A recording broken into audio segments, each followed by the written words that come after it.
Vibrant સમિટમાં PM Gatishakti seminar પણ યોજાશે। Vibrant સમિટના પ્રથમ દિવસે યોજાશે આ સેમિનાર। તમામ પ્રોજેક્ટનું સંકલનનું કામ પીએમ ગતિશક્તિથી કરવામાં આવશે। તો 3 ભાગમાં પીએમ ગતિશક્તિ સેમિનારનું ખાસ આયોજન કરવામાં આવ્યું છે। અગાઉ નેપાળની ટીમ પણ પીએમ ગતિશક્તિ પ્રોજેક્ટ અંગે માહિતી લેવા માટે આવી હતી, ત્યારે કેન્દ્રના અધિકારીઓ, નીતિ આયોગના સીઈઓ કરશે સંબોધન। 18 એરસ્ટ્રીપ સાથે ગુજરાત દેશનું બીજા નંબરનું રાજ્ય છે।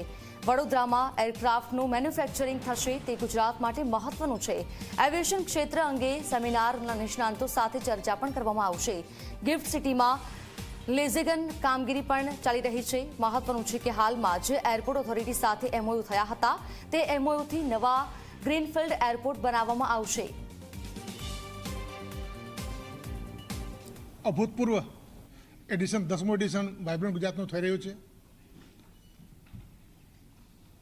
એના પહેલા દિવસે જ ગતિશક્તિનું સેમિનાર રાખવામાં આવ્યું છે। ઇનોગ્રેશન સેશન પછી 2:30 વાગ્યાથી 5:30 વાગ્યા દરમિયાન સેમિનાર હોલ 2માં આ સેમિનાર રાખવામાં આવ્યું છે। માનનીય વડાપ્રધાનના નેતૃત્વમાં ગતિશક્તિ પ્રોજેક્ટ ભારત સરકારનો એક નવો અભિગમ છે, નવો પ્રોજેક્ટ છે, જે ખૂબ સમયાનુરૂપ અને ખૂબ જરૂરી છે। સરકારના તમામ અંગો એકસાથે ચાલે તે માટે આ પ્રોજેક્ટની અવધારણા થઈ છે। Right from pre project period પ્રોજેક્ટને આઈડેન્ટિફાઈ કરવામાં, પ્રોજેક્ટ કેમ જરૂરી છે તે માટે ગેપ એનાલિસિસ, શું ખૂટે છે, પ્લાનિંગ કરવા માટે, પછી પ્રોજેક્ટમાં એને ડીપીઆર બનાવવું, એસ્ટિમેટ બનાવવા, પરવાનગી લેવી અને પ્રોજેક્ટને મોનિટરિંગ કરવું, એ તમામ વસ્તુઓ માટે આ પ્રોજેક્ટની કલ્પના કરવામાં આવી છે। આપણે ગુજરાત અત્યારે પીએમ ગતિશક્તિ પોર્ટલમાં ખૂબ આગળ કામ કરી રહ્યું છે। 22 ડિપાર્ટમેન્ટ જે છે ઓનબોર્ડ છે, તમામ જિલ્લાઓ ઓનબોર્ડ છે। ઇન્ટિગ્રેટેડ જે આયોજન છે એ આયોજનમાં ગુજરાતમાં 46 જેટલા એનઓસીનું પ્રદાન જે છે એ પીએમ ગતિશક્તિ પોર્ટલમાં કરવામાં આવી રહ્યા છે। એટલે આ 3 જે સેમિનાર છે એ ખરેખર બહુ અગત્યનું છે। 3 પાર્ટ, ઇનાગ્યુરલ, ટેકનિકલ અને પેનલ ડિસ્કશન।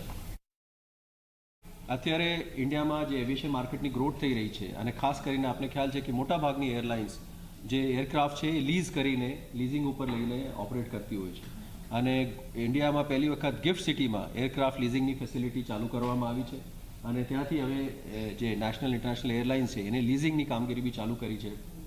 એટલે એરક્રાફ્ટ લીઝિંગની જે ફેસિલિટી ગિફ્ટમાં ચાલુ થઈ છે એ બાબતમાં ચર્ચા વિચારણા થાય અને એ બાબતમાં લોકોનો અભિપ્રાય શું છે અને કઈ રીતે એને આગળ વધારી શકાય એ ખૂબ મહત્ત્વનો અમારા પાસે એનો બેકગ્રાઉન્ડમાં છે। થર્ડ મોસ્ટ ઇમ્પોર્ટન્ટ ટોપિક જે આપણે કહી શકાય કે અત્યારે થોડા સમય પહેલાં 6 ડિસેમ્બરે માની મુખ્યમંત્રીશ્રીની હાજરીમાં ગુજરાત સરકારે એરપોર્ટ ઓથોરિટી સાથે એમઓયુ સાઇન કર્યું છે, જેમાં રાજ્ય સરકારે કમિટમેન્ટ આપ્યું છે કે નવા 11 ગ્રીનફિલ્ડ એરપોર્ટ્સ અને નવા જે એક્ઝિસ્ટિંગ એરપોર્ટ્સ છે એના એક્સપેન્શન માટે રાજ્ય સરકાર land free of cost airport ઓથોરિટીને આપશે। મને લાગે છે એક ખૂબ રેવોલ્યુશનરી કાઇન્ડ ઓફ ડિસિઝન છે, જેનાથી એરક્રાફ્ટ મેન્યુફેક્ચરિંગથી લઈને એરસ્ટ્રીપ જે બનાવવાની કામગીરી છે એમાં ખૂબ વેગ આપણને મળશે।